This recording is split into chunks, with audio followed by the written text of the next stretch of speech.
sure everyone here has looked out in their yard at some point and seen a deer or two eating the grass, maybe some apples that fell from your tree. Well, what if I told you that that same deer was dying a slow and painful death? According to the Centers of Disease Control and Prevention website, several areas around the nation are being treated and threatened by chronic wasting disease, or CWD. It has affected 10% of the free-ranging deer nationwide, with local rates at a whopping 25%. Yet, it is even worse for the captive deer, for they are at an all-time high of 73%. This equates to 4 out of every 5 deer affected with this disease. It's also known by many people as the zombie deer disease, because it kind of like makes them look really undead, because they're pretty much just dying. Therefore, I was intrigued and wanted to explore the way that chronic wasting disease affected deer population and how various states, specifically Michigan, are trying to treat it.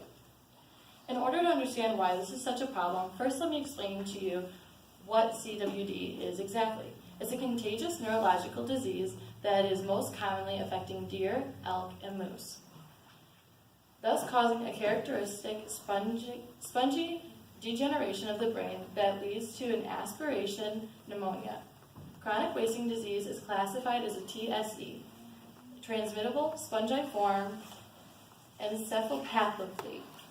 It can be linked to the neurological alteration known as mad cow disease, or in sheep, scrapie. Unfortunately, there is no live animal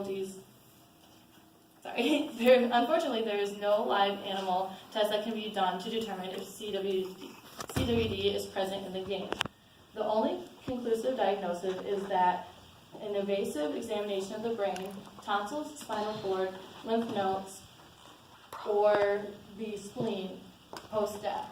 Outside of just affecting the neurological system of the brain, CWD causes listlessness, repetitive walking set patterns, brain absence, and excessive drinking and urination. The reason CWD is so dangerous is because it's always fatal and cannot be cured. It can be transmitted indirectly through environment or materials within the habitat and can be contained in saliva, urine, feces, and or the carcasses of the infected. However, it is most commonly transmitted by animal-animal contact, which is why it's so dangerous specifically to yearlings and fawns, because it's past the uteral. And it lays dormant for 18 months to 2 years, which is why you see most grown adults actually dying versus the young ones. We have several different policies in place to try and combat this disease. Anything from stop baiting to mass hunting is called cullings. With a cure yet not discoverable, the only way we can try and save the deer populations is by taking many preventative measures. Nationally, states have banned moving deer carcasses and other parts of deer from across state lines where CWD is at its highest rates. The game must be tested before being allowed to be transported out. You cannot transport anything but deboned meat, tanned hides, already taxidermied, finished products, or clean skulls. All of the high-risk tissue must be removed. This includes the central nervous system, such as the brain, eyes, spinal cord, lymphs, and spleen.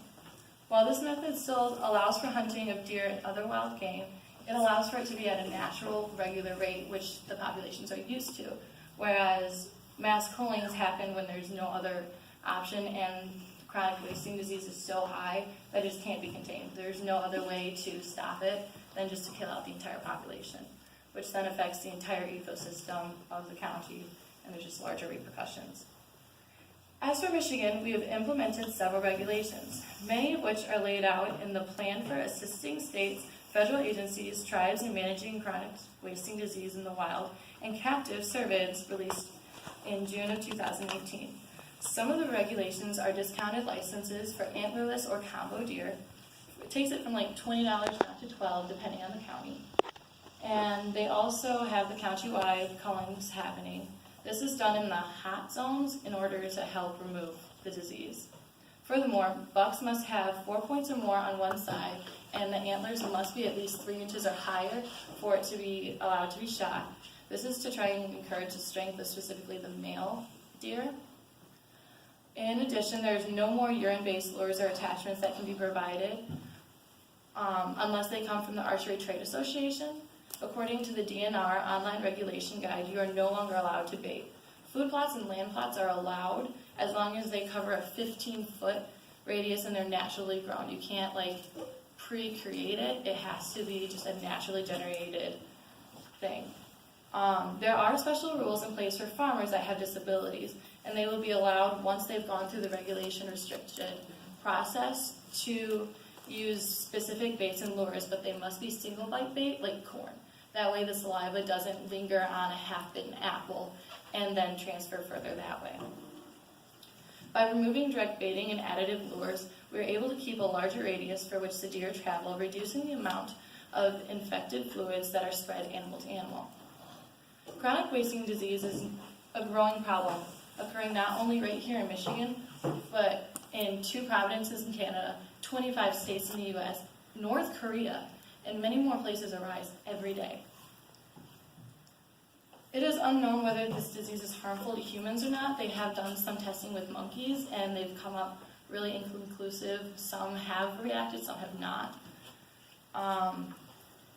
But it does affect animals that we domesticate, like cows and sheep, because it is a strain of mad cow's disease.